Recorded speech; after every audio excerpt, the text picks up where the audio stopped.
अभी तक आप लोगों ने ये सुना होगा कि मार्केट कल क्रैश होगा, मार्केट में बड़ी गिरावट आने वाली है, पैनिक सेलिंग होने वाली है, मार्केट में एफआईएस का आउटफ्लो होने वाला है, एफआईएस मार्केट में से एग्जिट करेंगे, टेंशंस बहुत ज्यादा हाई है। ये सब चीजें अभी तक आप लोगों ने सुनी होगी, लेकिन एक्चुअल रियलिटी क्या है और क्या ये टेंशन कल के लिए है? अब ये टेंशन है किसके लिए, ये भी समझना तो जरूरी रहेगा। क्या ये टेंशन मेरे लिए है, आप जो मुझे देख रहे हो उसके लिए, या फिर किसी और के लिए? ये टेंशन क्यों, किसके लिए, कैसे, कब तक चलने वाली है, समझते हैं इस एक वीडियो के अंदर। जो चीज भी अभी तक आप लोगों ने सोशल मीडिया पर कहीं ना कहीं सुनी होगी, इस वीडियो में आपको उसका शायद कुछ उल्टा देखने को मिलेगा। Iran Israel war, crude oil FII flows among 9 factors that may steer markets this week.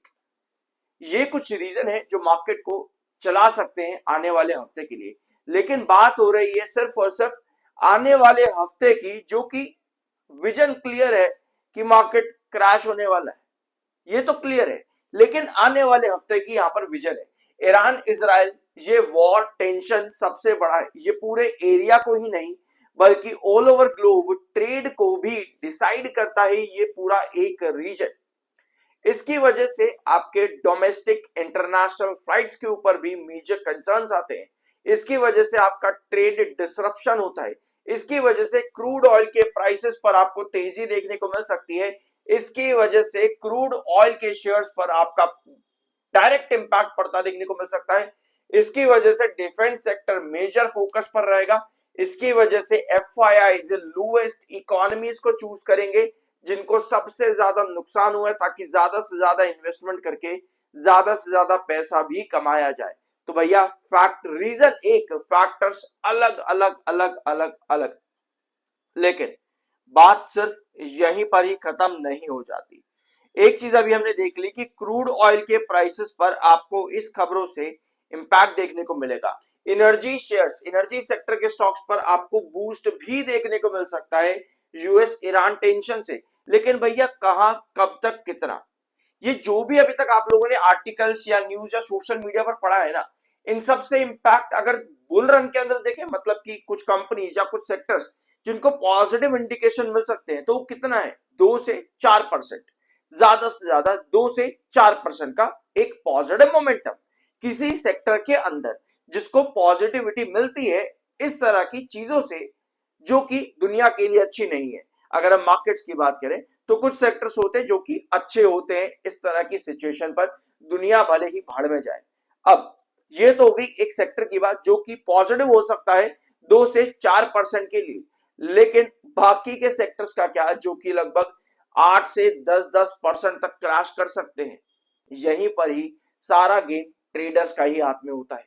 Investor के लिए कल ज्यादा कुछ नहीं है, बस बचने का समय है, वेरास ट्रेडर के लिए कल के दिन दिवाली से कम का दिन नहीं है, वो पूरे मजे करेगा।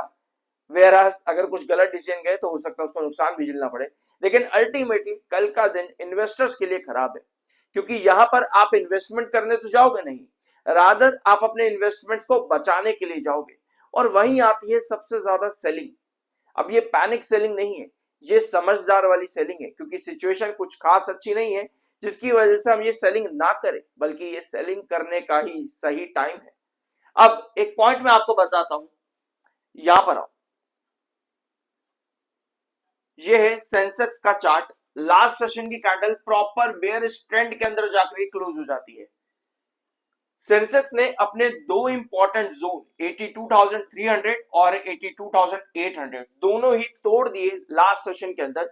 वेरास ये जोन इतना ज्यादा जरूरी था कि पिछले 5 महीनों में आपको नजर आएगा सितंबर, अक्टूबर, बल्कि इस जोन के ऊपर जब आपको गिरता देखने को मिलता है तो यहीं से ही बेस लेकर के ब्रेकआउट ले रहा था नवंबर, जनवरी और पूरा का पूरा फरवरी का महीना। तो भैया पिछले 5 महीने एक ही जोन के अंदर अंदर आप कितना बढ़िया काम करके गए हो। अब लास्ट सेशन इस जोन को तोड़ दिया है। आप कहोगे भाई पहले भी तोड़ा था, तब तो इतनी कोई टेंशन नहीं हुई ना। हर बार सेंटिमेंट्स क्या है वो आपको बताते हैं कि पॉसिबिलिटीज क्या है। अभी सिचुएशन अच्छी नहीं है, मान लो रातों रात आपके पास कुछ कुछ एक पॉजिटिव एलिमेंट आता है, तो भी आपकी क्या सिचुएशन बनती है कि भाई आपको मिल जाएगी एक छोटी सी रिकवरी, जहां पर एक बॉडी छोटी सी बनेगी, ऊपर की टेल लंबी सेल को इंडिकेट करते हुए ये बॉडी को खत्म नहीं कर पाएगी, बल्कि खुद ही अब्सॉर्ब हो जाएगी अगर हम किसी पॉजिटिविटी को भी ले। क्योंकि पॉजिटिविटी एक समय के लिए, अगर आप और खबरों को जाकर के देखोगे, ये खमीनी की डेथ, एक खमीनी की डेथ पूरे जियोपॉलिटिकल टेंशन में अनरेस्ट और बना सकती है, जो कि ऑलरेडी टेंशन है उसको अनरेस्ट की तरफ एक्सकेलेट कर सकती है। क्योंकि ये खमीनी सिर्फ और सिर्फ कोई पॉलिटिकल लीडर नहीं था, बल्कि एक तरह से रिलीजियस फिलोसोफर, या जो भी आप कहना चाहो वो भी था। मतलब एक पूरी कम्युनिटी को भी डिराइव करता है एक बंदा। तो आप समझ सकते हो इसकी वजह से पॉलिटिकल अनरेस्ट ही नहीं, सिर्फ और सिर्फ एक रीजन में अनरेस्ट ही नहीं, बल्कि पूरे के पूरे जियोपॉलिटिकल टेंशंस भी यहां पर क्रिएट हो सकती है। प्रोटेस्ट चालू हो चुके हैं इंडिया, पाकिस्तान, इराक, अलग अलग जगहों पर। ऑल्दो ये प्रोटेस्ट शायद इतने ना बढ़े, लेकिन स्टिल अनरेस्ट, एक पॉलिटिकल अनरेस्ट जरूर देखने को मिलेगा, और साथ में एक रीजनल अनरेस्ट जरूर बनेगा, और वो भी वही रीजन जो कि पूरे ग्लोब की ट्रेड को डिसाइड करता है। अनलेस आपका डोनाल्ड ट्रंप कहे कि भाई टैरिफ्स को लेकर के मैं कुछ नया लेकर के आना चाहता हूं। ये खबर सुनो एक बार, ये कल के दिन की, एक दिन पहले की खबर है। Why is Trump objecting to Al Maliki's comeback? भाई ये अल मलिकी है कौन, जिसको ट्रंप चाहता है वापस लेकर के आना, और ये बंदा करता क्या है? Who is al Maliki? Nouri al Maliki, ये बंदा एक पॉलिटिकल पार्टी का लीडर है, आप कह सकते हो ये चीज, इस्लामिक दवा पार्टी सिंस 2007 से ये उसका लीडर है। ठीक है, आपको समझ में आ रहा है कि ये चीज कहां तक जा रही है। इराक का ये पर्सन है, एक पॉलिटिकल पार्टी का लीडर भी है, मतलब 2007 से है, तो सोचो इसका दबदबा, इसकी पर्सनालिटी भी कितनी बड़ी होगी। और इसके पहले ही, मतलब कि आज के दिन जो आपकी यूएस ईरान की खबरें आई हैं, उसके पहले ही डोनाल्ड ट्रंप पर खबर आई कि ये डोनाल्ड ट्रंप इस बंदे को वापस लाना चाहता है। इसका मतलब क्लियर है, एक रिजीम चेंज लेकर के आना चाहता है पूरे मिडल ईस्ट के रीजन पर, जो कि डायरेक्टली इंपैक्ट करती है पूरे ग्लोबल स्केनारियो को भी। तो मतलब अटैक करने से पहले ही एक स्ट्रैटेजी तैयार करके रखी थी। अभी जो खमीनी की डेथ यहां पर बताई जा रही है, ये सिर्फ और सिर्फ एक डेथ नहीं है, बल्कि डोनाल्ड ट्रंप के इस अपडेट से ये पूरा का पूरा एक रेजिम चेंज करने की तरफ इंडिकेशन है।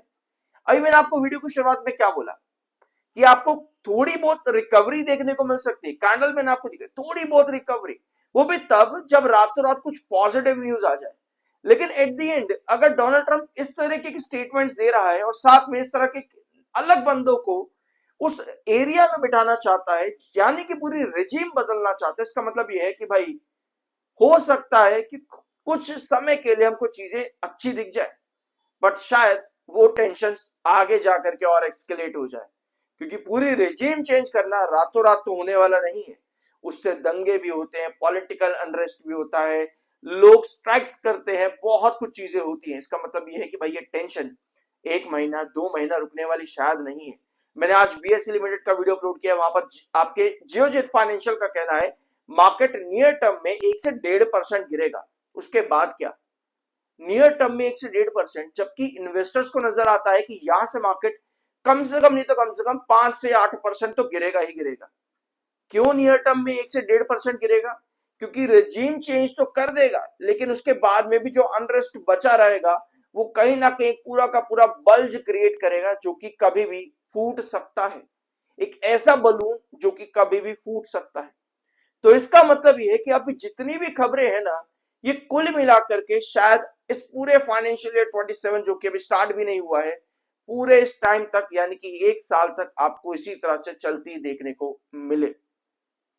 आई होप कि ये पॉइंट आप मेरा समझ चुके होंगे कि मैं आपको क्या बताने वाला हूं, और मैंने क्यों वीडियो के स्टार्ट में बोला कि कल का दिन ट्रेडर्स के लिए दिवाली है और इन्वेस्टर्स के लिए यहां पर सिर्फ और सिर्फ बचने का एक दिन रहेगा। अब सिचुएशन अच्छी नहीं है तो हम इस कैंडल को कैंसल आउट कर देते हैं। हम लेकर के चलते हैं टुवर्ड्स 79,800, जो कि मार्केट का 2025 में 6 महीने तक एक बड़ा ही प्यारा कंसोलिडेशन बेस था। आपको यहां स्क्रीन पर भी दिख रहा होगा, जबकि ये सिर्फ सितंबर से लेकर के आज की डेट तक का चार्ट है।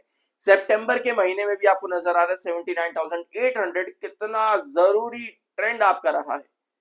यानी कि अगर मार्केट 79,800 पर गिर रहा है तो क्या हमको एक स्टेबिलिटी बनती देखने को मिल सकती है।